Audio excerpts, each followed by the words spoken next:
लाहौर समेत पंजाब के बेशतर शहरों में धुंध का राज है। हद-ए-निगाह इंतहाई कम होने से मुख्तलिफ मकामात पर मोटरवेज बंद कर दी गई। नुमाइंदा डॉन न्यूज नुमान लियाकत से मजीद जानेंगे। नुमान, बताइएगा लाहौर में इस वक्त धुंध की क्या सूरत हाल है?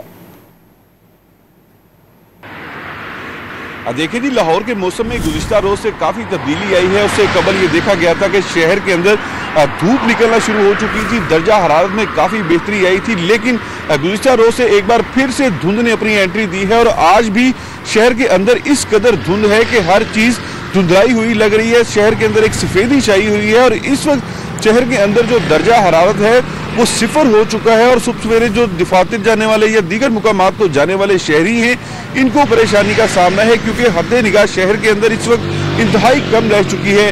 और सिर्फ शहर के अंदर नहीं बल्कि मोटरवे के कई सेक्शंस को भी ट्रैफिक की वजह से बंद कर दिया गया है। मोटरवे M2 को हर किस्म की ट्रैफिक के लिए बंद किया गया है। इसके अलावा मोटरवे M3 फैजपुर से समुद्री तक धुंध की वजह से बंद की गई है और मोटरवे M11 जो लाहौर दा सियालकोट मोटरवे है, इसको भी हर किस्म की ट्रैफिक के लिए बंद कर दिया गया है। और तर्जुमान मोटरवे का ये कहना है कि हद-ए-निगाह 0 होने की वजह से मोटरवे के इन सेक्शंस को बंद किया गया है। इसके अलावा जो कौमी शाहराहें हैं वहाँ पर भी शदीद धुंध का राज है, इसलिए जो ड्राइवर हजरात हैं वो फोक लाइट्स के इस्तेमाल को यकीनी बनाएं और गैर ज़रूरी तौर पर सफ़र करने के लिए घरों से ना निकलें। जी।